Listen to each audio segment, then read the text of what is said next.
llama a Adán, está profundamente dormido. Adán, una sorpresita para ti. Adán abre los ojos, ve a Dios, pero después Dios le presenta a Eva.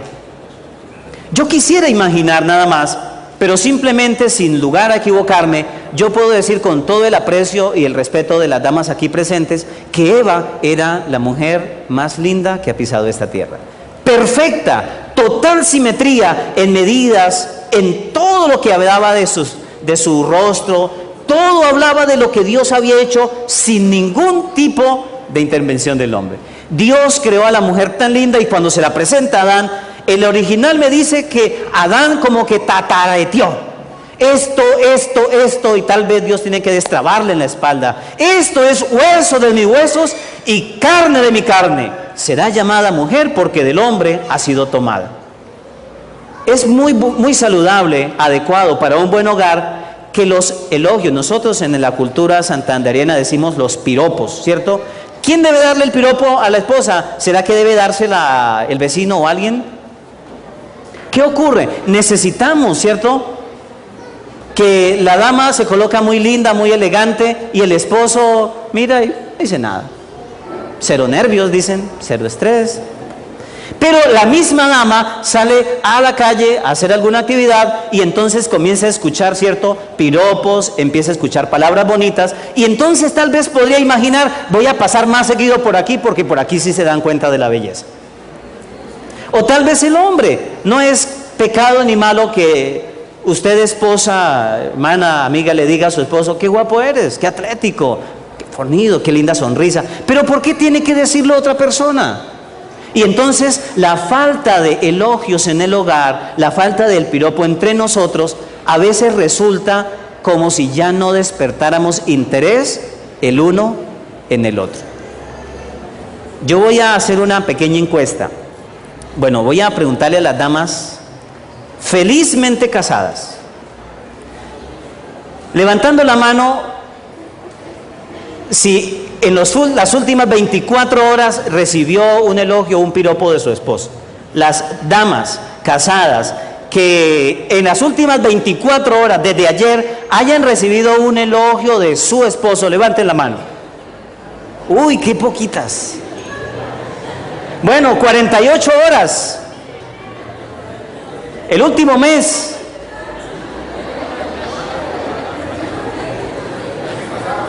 El año pasado. Bueno, noten ustedes cuánto nos hace falta. Ahora hagámoslo en relación al hombre. Hombres casados, ¿cuántos hace 24 horas recibieron un elogio o un piropo de su esposa? Levanten la mano. Wow, qué afortunados, son poquitos también. 48 horas, una semana, un mes, el año pasado. Estamos bajando, ¿cierto? Está bajito el promedio. ¿Qué hace falta? A veces los adagios, aunque populares, voy con el permiso de ustedes a referir uno. Algunos dicen que aprendemos a valorar lo bueno cuando lo hemos perdido, dice algunos adagios. ¿Qué ocurre con las personas? A veces no nos damos cuenta lo querido, lo simpático, lo apuesto, lo linda que es la esposa o el esposo, hasta el día que empezamos a perder y a dañar nuestras relaciones. Hoy, con todo el aprecio, podemos decirles que hay esperanza para las familias, pero que Dios nos ha otorgado privilegios y bendiciones que tenemos que aprovechar. Tal vez algunos dirán, ay pastor, si yo hubiese sabido antes eso. No se trata de que no lo sepan, se trata de actuar conforme a lo que Dios nos está indicando, porque Dios sí sabe cómo funcionan los hogares felices. El último que colocamos allí es independencia, y la Biblia dice, por tanto dejará el hombre, ¿a quiénes? ¿Por qué no dice el hombre y la mujer? A veces algunos se preguntan, parece que es que a los hombres nos gusta más el hotel mama, ¿cierto? Qué rico la comida de la mamá, está en el ambiente de la casa, pero el día que formalizamos un hogar, tenemos que tener independencia. ¿Está bien? Y por eso algunos acuñan que cuando alguien se casa, bueno, parece cruel, pero es realidad. Y cuando estamos dictando los cursos prematrimoniales, a veces, aunque uno quiere desanimarlos, hay que hacer un presupuesto, hay que meter tantas cosas, hay que gastar, hay que pagar servicios, el arriendo, la seguridad social, hay que tener un tiempo para la familia. Entonces dicen, sí, fácil, qué rico, pero cuando nos casamos empezamos, pareciera, a voltear la página y como que se vuelve más difícil. A veces nos hacen falta tantas cosas, ¿cierto? Pero yo quisiera decirles en esta noche que Dios tiene un propósito para la familia. El único problema es que cuando el ser humano desobedeció, en eso consistió el pecado, no en la sexualidad, en la desobediencia. Cuando el ser humano desobedeció, dañó su relación con Dios y también dañó la relación con su prójimo. ¿Y cuál es el prójimo más cercano que tenemos? La esposa, el esposo, los hijos, nuestros padres. Y por eso tan importante es que entendamos que en un mundo lleno de pecado se necesita que las familias se amen más, más comprensión, más tolerancia, más perdón. Y quiero decirles que todo eso se logra solamente cuando Dios está en el hogar. Por eso es que los ataques más fuertes que Satanás dirige contra las personas lo hace en el ambiente de la familia. Por eso alguna vez decía, me es más fácil llegar y saludar a alguien muy amablemente aquí porque lo veo cada 8 días. Pero no es tan fácil ser tan amable, sonriente y cordial con la persona que todos los días tengo que ver en mi casa, con quien duermo, con quien me levanto, ¿cierto? Con quien a veces tengo que escucharle su mal genio. Es ahí donde aprendemos la verdadera convivencia, los verdaderos valores y donde se mide el verdadero carácter cristiano, en el hogar. Y por eso a veces nos resulta más fácil correr y dejar y volver a empezar en otra parte. Pero las estadísticas dicen que los que han abandonado un hogar, con más facilidad abandonarán un segundo, tercero o cuarto o el que sea. Ahora, en medio de lo que en esta noche quisiéramos dejar con ustedes, es que hoy la familia tiene una estructura muy diferente a lo que los doctores nos mencionaban que era en el Antiguo Testamento o en el Nuevo, o lo que tal vez nuestros abuelos nos mostraron. Hoy vivimos una realidad que tal vez puede ser la siguiente. Yo lo he colocado de manera empírica por la experiencia y algo de estudio. Un tipo de hogar hoy son tus hijos y mis hijos. Entonces no me entendí con la esposa que tenía o quedé viudo y me encuentro a otra dama que le pasó algo similar. Entonces ella trae 3 hijos, yo traigo otros 3 y completamos la media docena. Y listo, ese es un hogar. Y quiero decirles que es un hogar muy común en la actualidad, ¿cierto? Los hogares también lo llaman mixtos, ¿no? Que ya coge aquí una dama con 3 hijos y el caballero con otros 3 y se unen. Y no quiero decirles con esto que sean malos los modelos. Estoy diciendo cómo es la figura de la familia hoy. Cómo es el retrato, la radiografía de las familias hoy. El segundo podríamos decir, otro modelo de familia son, tus hijos son mis hijos. Un día ese hombre tan comprensivo se encuentra con una linda mujer. Tiene 4 hijos y ese día la ama tanto que decide que esos 4 hijos serán sus hijos también. Y los acepta como hijos y los levanta, los educa, los ayuda. Ese es otro modelo de familia, donde comúnmente vemos más que todo sacrificio de un lado, ¿cierto? Para tratar de suplir la falencia de alguien que abandonó un hogar, sea el hombre o sea la mujer. De otro lado tenemos otro modelo común que también son mis hijos y yo. Ya sea el hombre o la mujer, un día es abandonado o abandonada y ese día decide que nunca más va a entrar en una relación de pareja y dice, viviré de aquí en adelante para mis hijos. Hombres o mujeres que sacrifican el resto de su vida por el gozo de sus hijos, para verlos crecer, para verlos conquistar lo que ellos no pudieron ver. Ese tipo de familia, más que todo, está en las mujeres, que con más facilidad renuncian, ¿cierto?, a la sexualidad, a otra pareja, y deciden quedarse en solas de pareja para vivir con sus hijos o hijas. Otro modelo que lo coloco solamente porque incluso ya en nuestro país se acepta con ciertos derechos legales, son las parejas homosexuales. Y entonces 2 hombres o 2 mujeres se unen para compartir la vida y entonces surgen problemas propios de una relación. Todavía en nuestro país no tienen posibilidades de adopción, en otros países sí. Pero si tal vez son 2 hombres, el niño con su mente inocente se levanta y dice, ¿y cuál de estos 2 será mi mamá? Entonces no sabe. O si tal vez son 2 damas, ¿y cuál de estos 2 es mi papá? Porque aunque tengamos una actitud, entre comillas, moderna, aunque vivamos tiempos de vanguardia en lo que respecta a la moralidad, tenemos que entender que el patrón bíblico está también en la mente del ser humano.